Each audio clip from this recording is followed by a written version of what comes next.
जब सरहदी कशीदगी बढ़ी भारत की चीन के साथ तो इजराइल की इन्वॉल्वमेंट ज़्यादा हो गई भारत में। अब भारत इजराइल के साथ मिलकर कोई घिनौनी मनसूबाबंदी कर रहा है, उसके नुकसानात कैसे हो सकते हैं और वो भारत को किस तरीके से हेल्पफुल साबित हो सकता है और भारत उससे पूरी दुनिया में किस तरीके से आया हो सकता है, इसी पर बात करेंगे राना अजीम साहब से।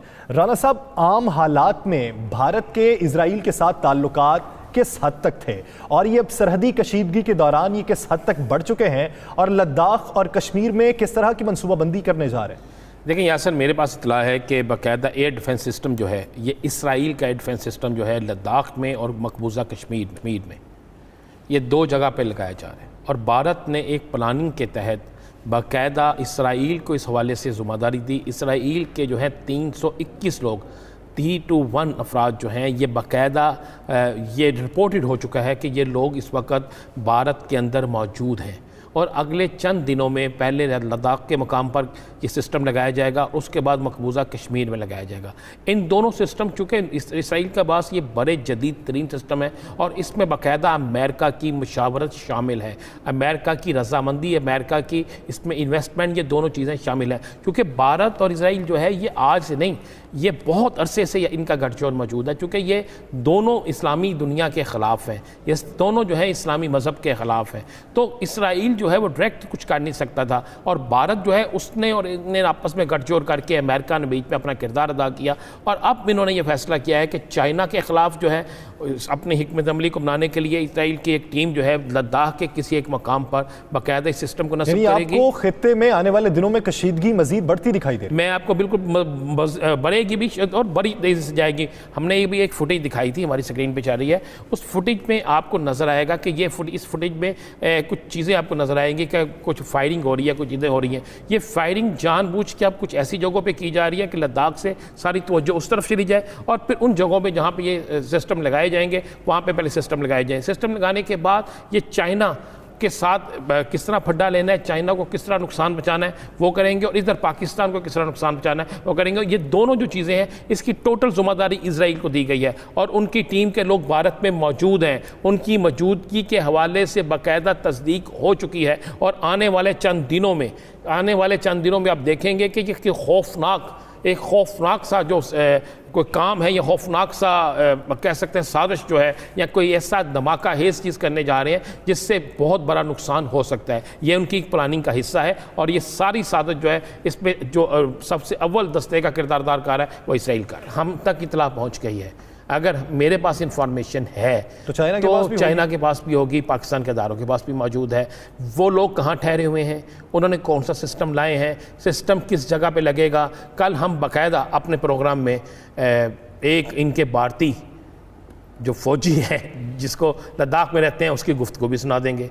अगर आप कहेंगे तो कल हम अपने प्रोग्राम में वो फौजी भी दिखा देंगे जो सामान लेकर जा रहे हैं, ताकि इनकी सारी चीज़ें बिल्कुल अया हो जाए और इनके जो प्लानिंग जो प्रोग्राम है वो भी इंशाल्लाह फ्लॉप हो जाएगा। क्योंकि भारत इसराइल ये गठजोड़ है, अमेरिका इसमें जो है इनको ऊपर जिससे कहते हैं ना बड़े का रोल अदा करना वो कर रहा है और ये सारी एक साजिश है चाइना और पाकिस्तान के ख़िलाफ़।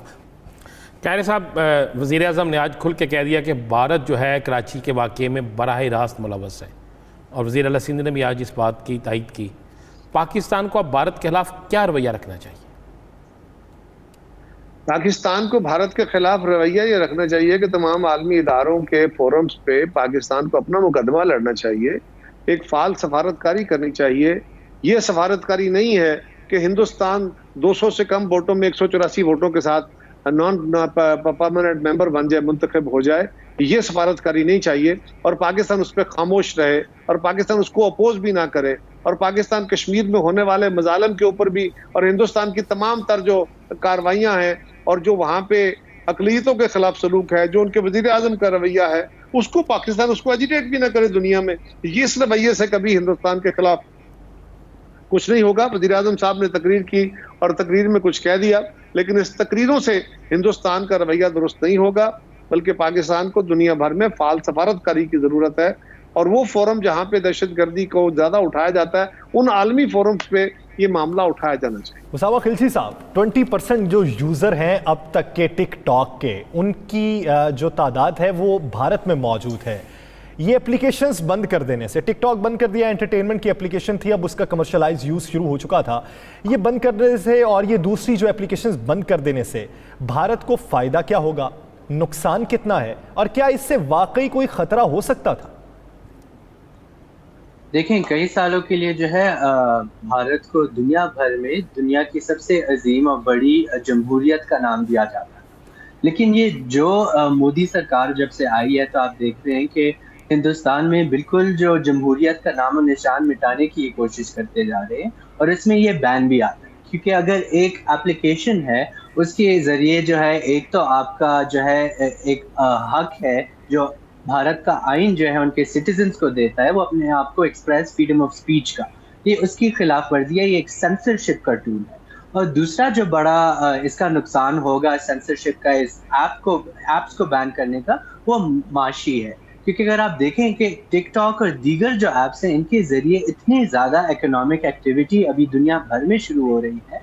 और मैं आज पढ़ रहा था कि इंडिया में भी, और ख़ासकर जो नीचे तबके के लोग हैं, वो टिकटॉक पे बहुत ज़्यादा मौजूद है, और उनकी जो है आगे जो इकोनॉमिक एक्टिविटी है, उनकी जो सोशल मोबिलिटी है, वो बेहतर होती है। ये टिकटॉकर्स तो मेरे ख्याल से एम्बेसडर बनते हैं, अब तो कमर्शियलाइज यूज हो सकता है, टीवीसी भी अब ये टिकटॉक के जरिए परवान चढ़ रही है अब तो।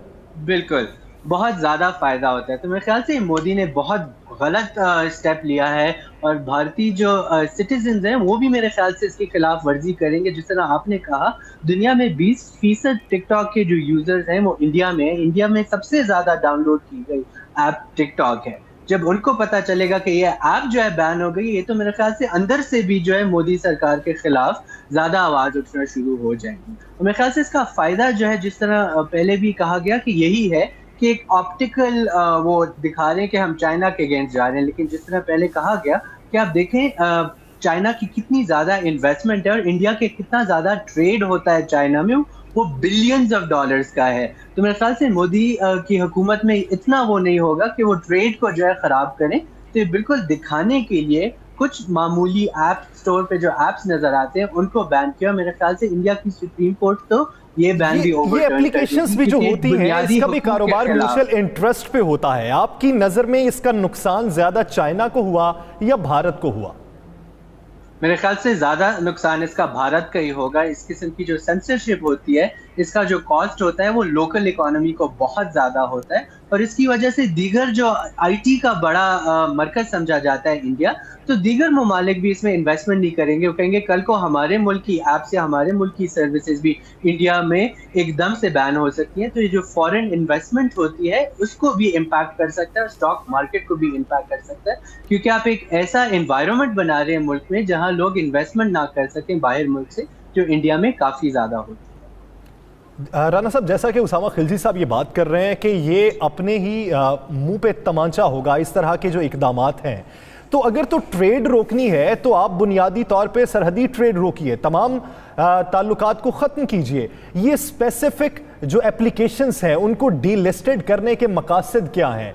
ये तो लोग जो अपनी निचले तबके की आवाम है, आप अगर देखें, अगर आपने टिकटॉक की एप्लीकेशन अगर देखी हो तो उस पर अगर आप देखें तो भारत के जो लोग हैं जो दूर दराज के गाँव में बसते हैं, वो टिकटॉक पे आके अब व्लॉग बनाते हैं, ब्लॉगर्स हैं, वो सारे टिकटॉक पे आ गए। उनको जब पता चलेगा ज़रिया मुआशी ख़त्म हो गया, वो पॉपुलैरिटी ख़त्म हो गई, तो उनके पास दीगर क्या ऑप्शंस होंगे हुकूमत के खिलाफ एहतजाज करने के अलावा? देखें, बिल्कुल उन्होंने दुरुस्त कहा है कि इसमें सबसे बड़ा जो नुकसान है वो भारत का अपना होगा, और इंटरनेशनल जो कुव्वतें हैं या वो तमाम तंजीमें, बैनुल अक़वामी तंजीमें जो आज़ादी सहाफ़त, आज़ादी राय का नाम लेती हैं, वो भी इस पर बोलेंगे। और दूसरे बाद इंडिया, भारत जो है उसके अंदर जितनी इन्वेस्ट करने वाले मुल्क हैं जहाँ से सारा कुछ आ रहा है, वो भी अब आहिस्ता आहिस्ता बाकी चीज़ों को भी बंद करना शुरू कर देंगे। कि अगर दुनिया का सबसे बड़ा इन्वेस्टर चाइना जो है, दुनिया का इस वक्त सबसे बड़ा इन्वेस्टर है, अगर उसके साथ भारत के अंदर ये हो रहा है तो बाकी ममालिक के साथ क्या हो सकता है?